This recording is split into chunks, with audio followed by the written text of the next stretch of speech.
పొద్దున్నే నీకెందుకులే మా పళ్ళు అవి అక్కడ పడేసి లోపల కొళ్ళు. పర్వాలేదు వదినా, ఇందులో తప్పే ఉంది. తప్పే ఉంది అని నిలదీసి అడిగితే నేనేం చెప్పను? నిన్న పొద్దున్నే నీ మొహం చూశాక ఆ పక్కింటి ఆయన కాలు జారిపడ్డాయట. వాళ్ళ ఆవిడ ఒకటే తిట్టిపోసింది. థు. పొద్దున్నే లేచి ఎవరైనా కాస్త మంచి మొహం చూడాలనుకుంటారు పాపం. ఏమే నీళ్ళు, నువ్వు వెళ్ళి కాస్త కాఫీ పని చూడమ్మా. వెళ్ళు.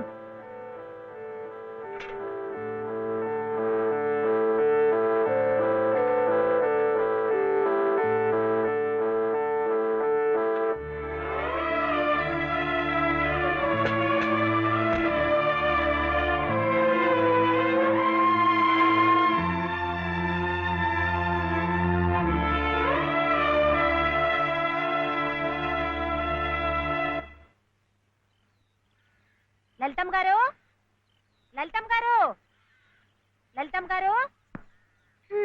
అదేమిటి రోజు ఎంచగ్గాను దుర్గమ్మ గారు అని నా పేరు పెట్టి పిలిచేదానివి, ఈ రోజేమిటి లలితమ్మో అంటా గావుకేకలు దుర్గమ్మ లలితమ్మ అయిపోయింది ఏమిటి?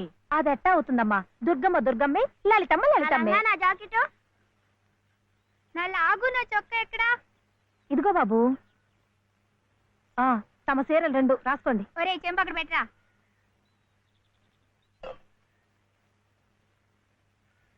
రా బాబు. ఇదిగో మీ అమ్మగారివి 6 చీరలు. ఇదిగో ఉన్నాయి. ఇవి నీ షర్ట్లు నిక్కర్లు. జాగ్రత్తగా పట్టుకెళ్ళు. అమ్మో ఇన్ని బట్టలే? మొగుడుతో కాపురం చేసే నేనే ఒంటి మీద బట్ట రాటి మీద బట్టతో అఘోరిస్తున్నాను. మొగుడు లేని ఇవిడి గారికి అమ్మా రేవు 6 చీరలే. ఇట ఈ స్త్రీలకి ముస్త్రీలకి ఆయన గారి సంపాదన అంతా తగలేస్తే నేను నా బిడ్డలు అడుక్కు తినాల్సిందే. చిచ్చి మీ బట్టలే అనుకున్నాను. నీ మనసు కూడా నీరకాయ పట్టి మురికెత్తిపోయింది. ఒక్కసారి మీ ఆయన గారు ఉడకేసి ఇస్త్రీ చేస్తే నా స్వామి రంగా. ఏమిటే గొడుగుతున్నావు? అబ్బే ఏం లేదమ్మా. అయినా మీరు కూడా ఏందమ్మా, దేవుడు ఏదో చిన్న చూపు చూడబట్టి ఆవిడ మీ ఇంటికి వచ్చింది గాని నిన్నటిదాకా ఆవిడ లక్షణంగా బ్రతికిన మనిషేగా. అంటావు మధ్యలో నీ సమయం పోయింది. బట్టలు ఎక్కువేస్తే డబ్బు బాగా గుంజొచ్చని నీ ఆలోచన. ఆవిడ గారి బట్టలకి మీరేం డబ్బు ఇవ్వక్కర్లేదులేండి. పుట్టాడు కష్టంలో ఉంది. ఆవిడికి పాటి సాయం చేస్తే పుణ్యమైనా దక్కుద్ది. ఆహా, అంత పుణ్యం కావాలంటే నీ కొంపకి తీసుకెళ్లి నెత్తిన పెట్టుకు పూజించు ఈ సంతని. ఆవిడ రావాలే గాని ఆ మాత్రం అన్నం పెట్టలేకపో. మా కొంపలు ఇరుక్కు కావచ్చు కానీ మా మనసులు ఇరుక్కావు. మనసులు గుండెలు కోసి పెడితే సంతోషపడే ఘటాలు కావు. ముప్పుద్దులా మేపినా మనుషుల్ని పీక్కు తినే రకాలివి. అమ్మా అన్నం పెట్టవా? వచ్చి భుంచద్దు గాని పద, బడికి టైం అవుతుంది. ఏమ్మా పిల్లాడికి అన్నం పెట్టకుండానే స్కూల్కి పంపుతున్నావు? మాటంటేనే మూతి విరుపులైతే చాలా కష్టం. ఈ పూటైతే మాన్పించావు, మధ్యాహ్నం తప్పుతుందా, సాయంకాలం తప్పుతుందా, రాత్రికి తప్పుతుందా? ఈ ఒక్క పూట ఆదా చేస్తే మాకేం మిగిలేదు లేదు. శుభ్రంగా కూర్చోపెట్టి వెళ్ళవయ్యా వెళ్ళు. అది కాదు దనా, నిన్న పొద్దున అన్నం తిని కక్కుకున్నాడు, అందుకని. పడ్డలేదంటే ఇడ్లీలు బొడ్లీలు చేస్తాననుకుంటున్నావేమో. 3 రోజులు అన్నమైనా కుండలో వేస్తే ఎగబడి తింటారు నా బిడ్డలు. వేడు అలవాటు చేసుకుంటాడు వదినా.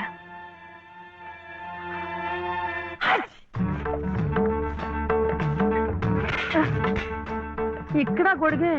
నీకు వర్షం వస్తుందేమోనని. సర్లే ఎక్కడైనా పెట్టు. రామ ఇక్కడ కాదు అక్కడ.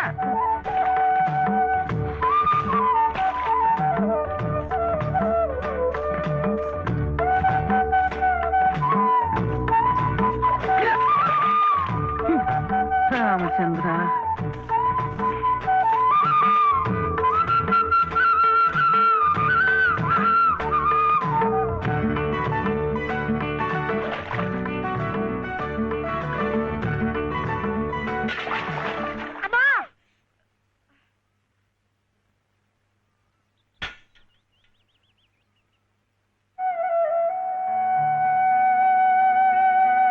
అయ్యో ఏమిట్రా ఈ తలతిక్క పనులు?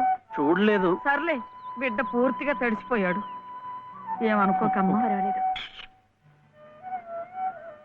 చాలే.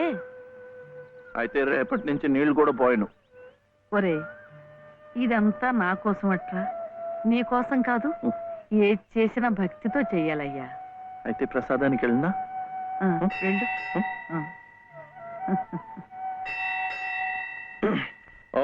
రాజాతిరాజాయ ప్రసహ్య సాహినే నమో వయం వై శ్రవణాయ కుర్మహే సమే కామాం కామకామాయ మహ్యం కామేశ్వరో వై శ్రవణో దదాతు.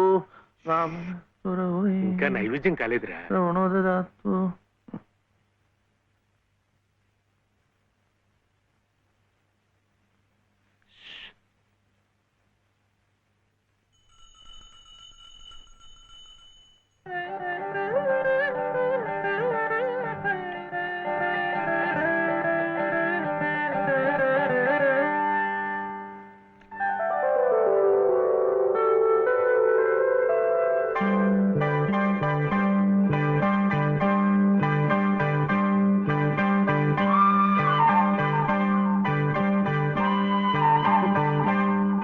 చూస్తున్నానులేండి, మీరు తినకుండా అంతా బాబుకే తినిపిస్తున్నారు.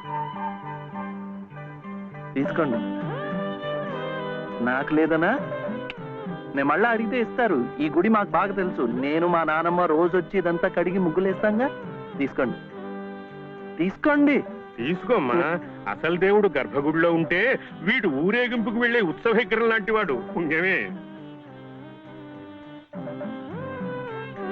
రాజమ్మా, ఆ అమ్మాయి ఎవరో తెలుసుగా?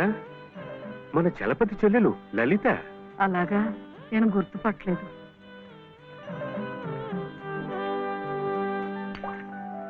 నిన్ను గుర్తుపట్టలేకపోయానమ్మా. ఏమనుకోకు. ఏమిటో మనిషికి ఒక చింత పెడతాడా దేవుడు.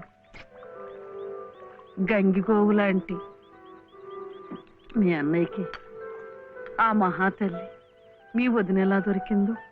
వస్తానండి. పదమ్మ.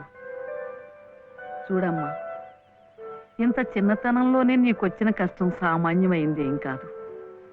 ఇలాంటప్పుడే మనసు చిక్కబట్టుకోవాలి. నేను ఎన్ని ఎదురు దెబ్బలు తిన్నానంటావు? కళ్ళ ముందే కాపురం చేస్తున్న కూతురు పోయింది. కొడుకు కోడలు పోయారు.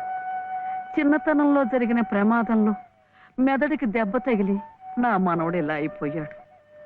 ఇవన్నీ తట్టుకుంటూ మందులు మాకులు తింటూ ఇంకా బ్రతికుండాలనుకుంటున్నానంటే ఎందుకంటావు?